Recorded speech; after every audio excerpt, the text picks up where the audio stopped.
Você acorda. Você faz um café e a primeira coisa que você quer é uma boa notícia. Aquela dada com credibilidade e imparcialidade. Então, tá feito. Café com Notícia. Trazendo as primeiras e principais notícias do dia. Café com Notícia. Bom dia, bom dia. Desperte para esse novo dia. Em 5 segundos, Café com Notícia.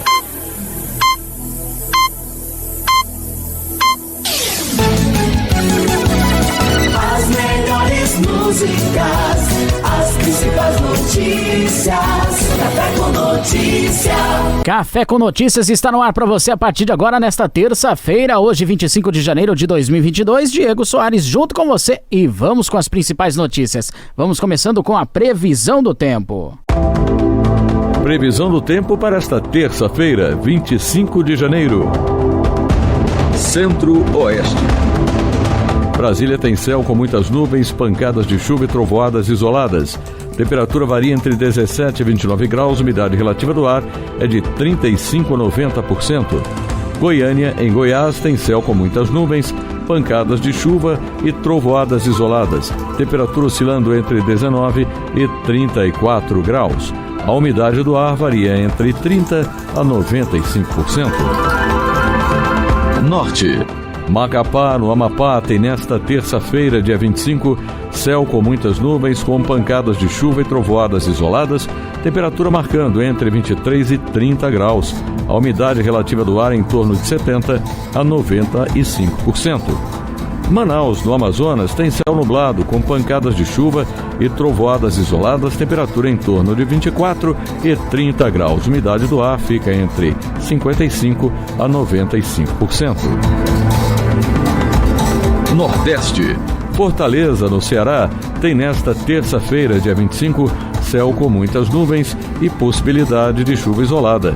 A temperatura indicando entre 23 e 34 graus.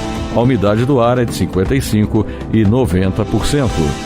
João Pessoa, na Paraíba, tem previsão de céu com muitas nuvens e possibilidade de chuva isolada. Temperatura entre 25 e 31 graus. Umidade do ar oscila entre 55% a 90%. Sul. Florianópolis, em Santa Catarina, tem céu com muitas nuvens. A temperatura estará variando entre 24 e 30 graus. Umidade relativa do ar é de 30% a 90%. Porto Alegre, no Rio Grande do Sul, tem previsão de céu com muitas nuvens e chuva. Temperatura mínima de 25 e máxima de 36 graus.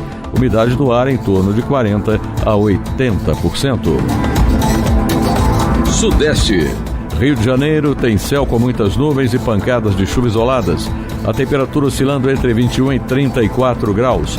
A umidade do ar é de 35% a 90%. São Paulo tem previsão de céu com muitas nuvens e pancadas de chuva isoladas. Os termômetros marcam temperatura entre 19 e 32 graus.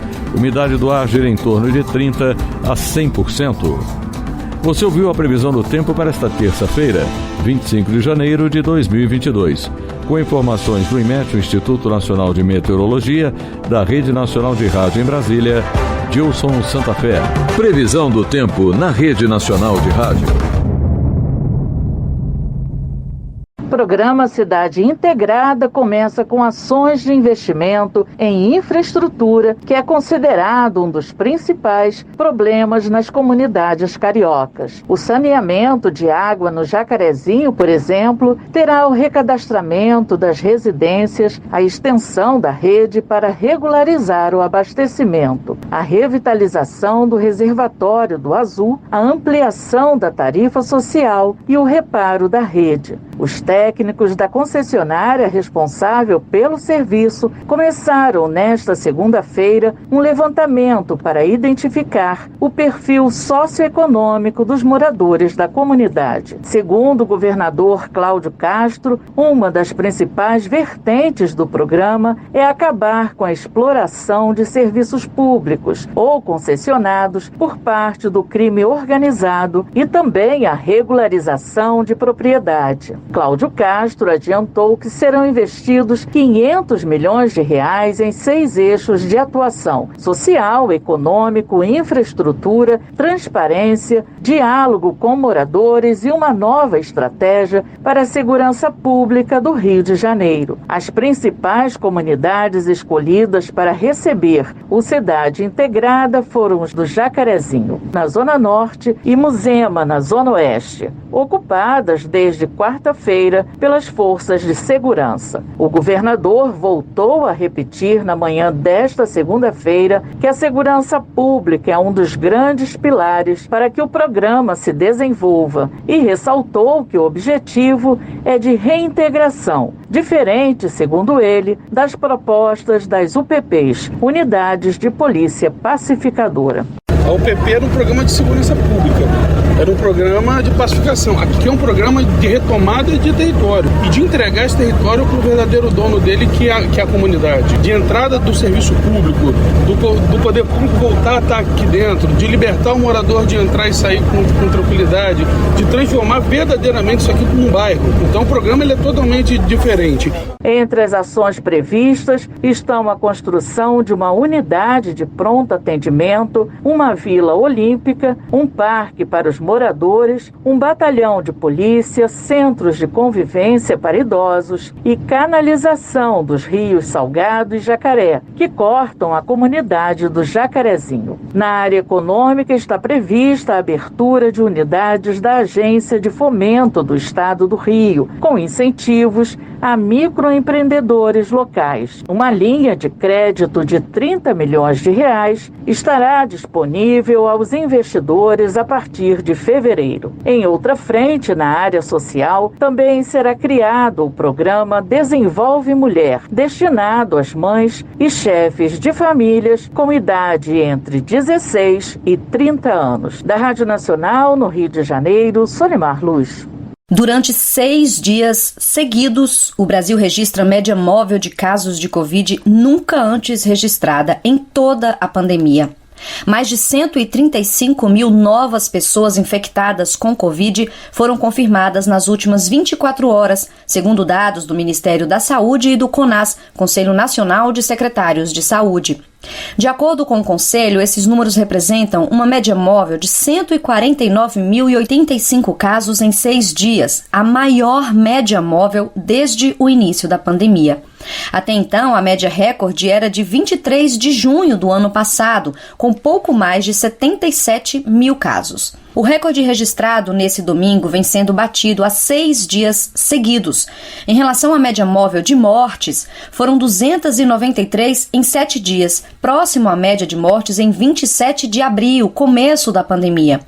Para a diretora da Sociedade Brasileira de Imunizações, a médica Mônica Levi, ainda não é possível afirmar que a redução nos casos graves e de mortes por Covid se deve a uma menor agressividade da Ômicron, a variante do coronavírus que predomina no mundo. A Ômicron se espalhou pelo Brasil de uma maneira muito rápida, causando uma explosão do número de casos. Ela é muitíssimo contagiosa, muito mesmo. A dúvida que se tem é se o número menor de internações, de mortes verificadas com o avanço da Ômicron aqui no país, deve-se realmente a uma menor agressividade dessa variante ou se essa desconexão do número de casos com o número de internações e óbitos deve-se à imunidade conferida pela vacinação, já num percentual bastante alto da população brasileira. O presidente do CONAS, Carlos Lula, destaca que o momento é de preocupação em todo o país, com destaque para as regiões Sul e Sudeste. Segundo ele, a semana passada teve recorde absoluto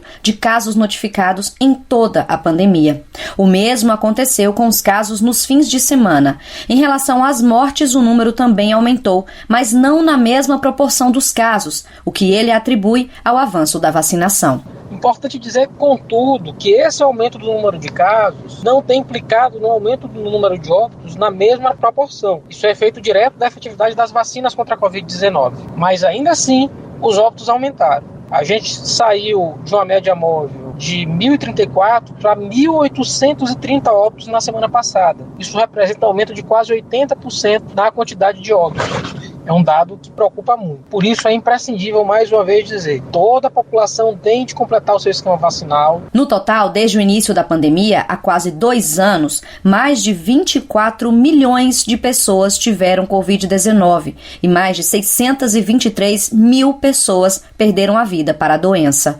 Mônica Levi, da Sociedade Brasileira de Imunizações, também diz que a principal orientação é procurar a vacinação. Nós estamos vendo hospitais e UTIs começando a ficar lotados, principalmente por não vacinados ou pessoas que não fizeram a dose complementar. O meu recado é que vacinem-se.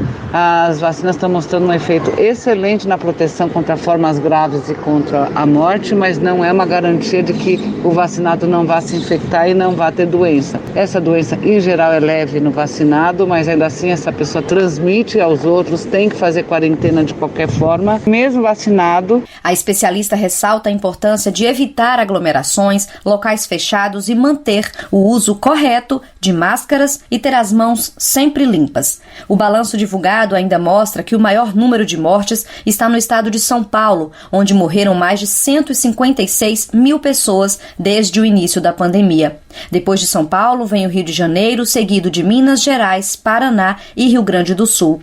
Os números são menores no estado do Acre, onde morreram quase 1.900 pessoas. Depois vem o Amapá, Roraima, Tocantins e Sergipe. Com produção de Daniel Lima, da Rádio Nacional em Brasília, Sayonara Moreno. Bom, depois do intervalo eu tô de volta com mais informações. Café com Notícia. Você está ouvindo Rede Missões. Café com Notícia. É o Café com Notícias, de volta para você. Com museus e parques fechados para a visitação por causa da pandemia, o Instituto Butantan, localizado em São Paulo, disponibiliza a partir desta segunda-feira uma programação online gratuita para crianças e adultos. As atividades da edição 2022 do Férias no Butantan vão até sábado, dia 29, na plataforma Zoom. Todos os eventos vão contar com tradução simultânea dos conteúdos para Libras, a língua brasileira de sinais, e alguns fornecerão certificados. Segundo o diretor de Desenvolvimento Cultural do Instituto Butantan, Giuseppe Porto, a ideia do programa de férias é aproximar a população da ciência e das atividades realizadas pela instituição. A nossa vontade é fazer o quê? É mostrar para a população, através de crianças e dos adultos também, é claro, mostrar a ciência que nós fazemos no Instituto. De que maneira o cientista trabalha? Como é que um cientista prepara alguma coisa? É muito importante que a ciência seja feita, mas também é importante a gente mostrar para a sociedade a sua importância e como ela chega para a sociedade. Entre as atividades oferecidas estão teatro, oficinas, contação de histórias e palestras, além de webinário para esclarecer verdades e mentiras sobre vacinas, mostrar as diferenças entre as vacinas produzidas pelo Instituto e o propósito de cada uma. Também será apresentado o processo de extração do veneno da jararaca, uma espécie de cobra, até a transformação no soro antiofídico, utilizado como antídoto em caso de picada. Os eventos serão diários, às 10 da manhã e às 4 da tarde, com duração de 1 hora cada. Mais informações sobre a programação de férias do Instituto estão disponíveis no site butantan.gov.br, com supervisão de Bianca Paiva, da Rádio Nacional em Brasília, Lucas Cupertino. A onda de calor extremo que atingiu o sul do país nas 2 últimas semanas está chegando ao fim. O calor intenso deve permanecer até quarta-feira, quando uma frente fria deve passar a atuar no Rio Grande do Sul, em Santa Catarina e no Paraná, derrubando as temperaturas a partir de quinta-feira. De acordo com o site Metsul Meteorologia, a chegada da frente fria deve derrubar as temperaturas máximas que estão sendo registradas próximas dos 40 graus Celsius para cerca de 27 graus Celsius, ou seja, não vai fazer frio, mas os dias devem ficar mais frescos e agradáveis do que o calor intenso que vinha fazendo nas últimas semanas. A massa de ar também deve trazer instabilidade e chuvas nos estados do sul. Enquanto isso, no sudeste, o calor permanece intenso durante toda a semana, com previsão de máximas entre 35 e 38 graus Celsius no Rio de Janeiro. As chuvas na região não devem passar dos 50 milímetros ao longo da semana, o que pode ser um alívio para as regiões de Minas Gerais atingidas por fortes temporais desde dezembro. O INMET, Instituto Nacional de Meteorologia, alerta para a tendência de muita chuva na região centro-oeste, especialmente no Mato Grosso do Sul, onde as precipitações podem chegar perto dos 100 milímetros até o fim da semana. Da Rádio Nacional em Brasília, Daniel Ito.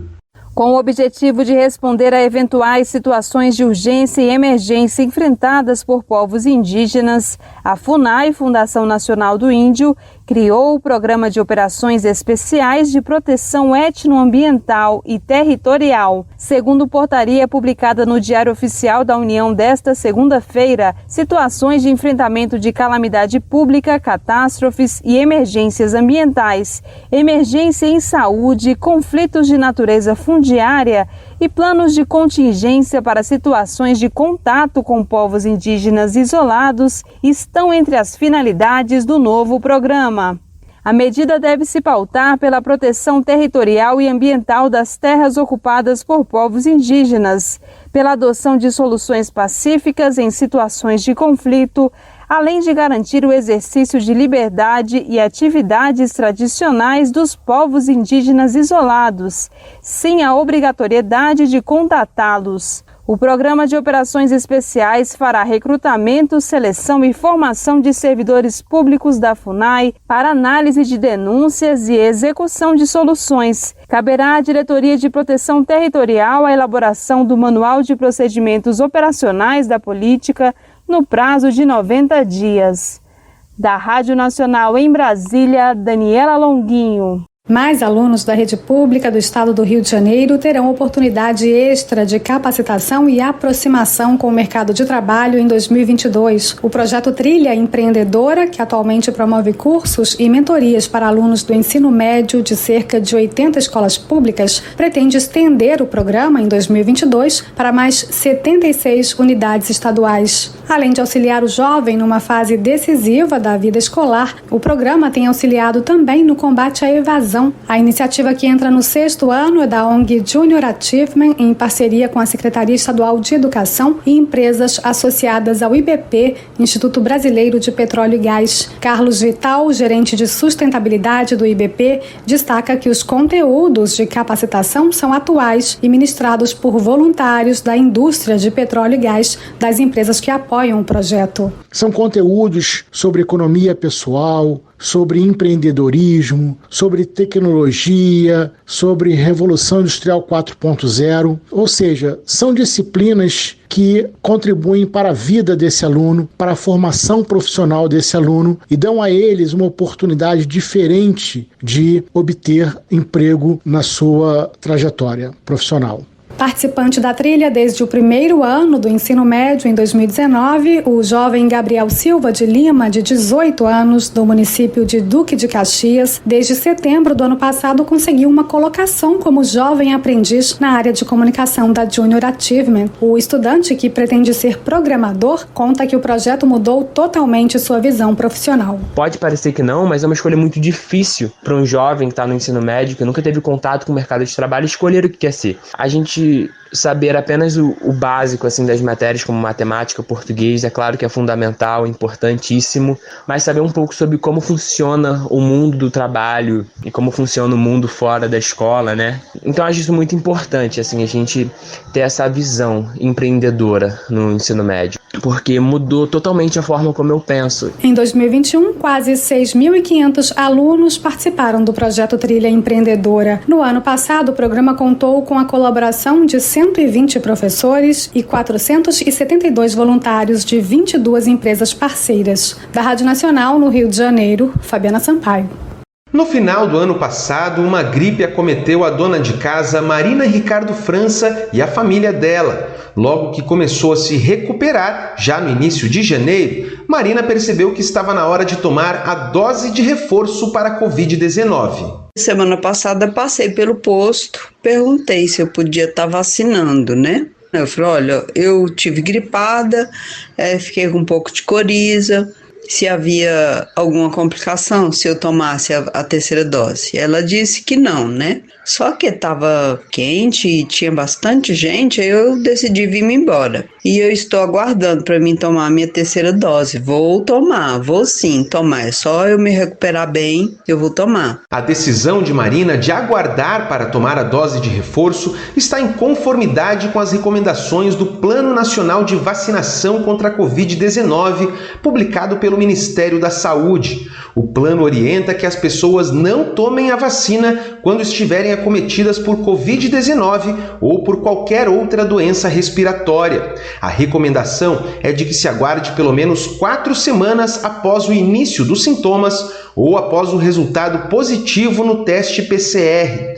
A diretora da Sociedade Brasileira de Imunizações, Flávia Bravo, explicou que esse período de espera é importante para evitar uma confusão de diagnóstico entre os sintomas da doença e os possíveis efeitos adversos da vacina.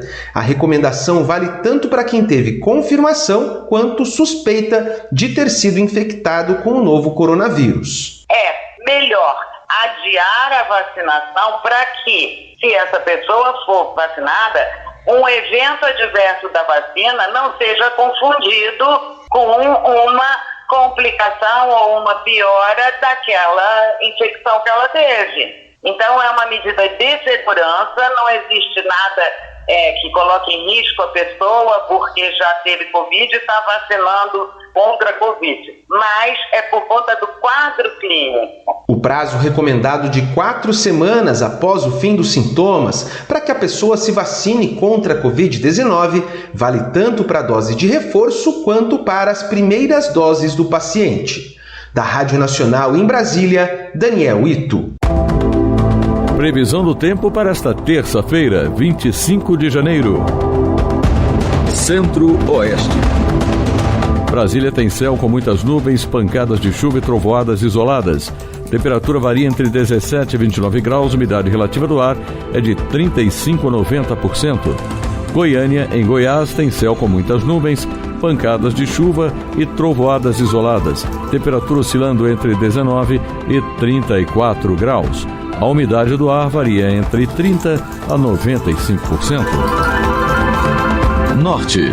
Macapá, no Amapá, tem nesta terça-feira, dia 25, céu com muitas nuvens, com pancadas de chuva e trovoadas isoladas, temperatura marcando entre 23 e 30 graus. A umidade relativa do ar em torno de 70% a 95%. Manaus, no Amazonas, tem céu nublado, com pancadas de chuva e trovoadas isoladas, temperatura em torno de 24 e 30 graus. Umidade do ar fica entre 55% a 95%. Nordeste. Fortaleza, no Ceará, tem nesta terça-feira, dia 25, céu com muitas nuvens e possibilidade de chuva isolada. A temperatura indicando entre 23 e 34 graus. A umidade do ar é de 55% e 90%. João Pessoa, na Paraíba, tem previsão de céu com muitas nuvens e possibilidade de chuva isolada. Temperatura entre 25 e 31 graus. Umidade do ar oscila entre 55% a 90%. Sul. Florianópolis, em Santa Catarina, tem céu com muitas nuvens. A temperatura estará variando entre 24 e 30 graus, umidade relativa do ar é de 30% a 90%. Porto Alegre, no Rio Grande do Sul, tem previsão de céu com muitas nuvens e chuva. Temperatura mínima de 25 e máxima de 36 graus. Umidade do ar em torno de 40% a 80%. Sudeste. Rio de Janeiro tem céu com muitas nuvens e pancadas de chuva isoladas. A temperatura oscilando entre 21 e 34 graus. A umidade do ar é de 35% a 90%. São Paulo tem previsão de céu com muitas nuvens e pancadas de chuva isoladas. Os termômetros marcam temperatura entre 19 e 32 graus. Umidade do ar gira em torno de 30% a 100%. Você ouviu a previsão do tempo para esta terça-feira, 25 de janeiro de 2022. Com informações do IMET, o Instituto Nacional de Meteorologia, da Rede Nacional de Rádio em Brasília, Gilson Santa Fé. Previsão do tempo na Rede Nacional de Rádio. Café com Notícias ficando por aqui, prometendo voltar amanhã na quarta-feira com muito mais. Um forte abraço, fiquem bem e até lá. Café com Notícia.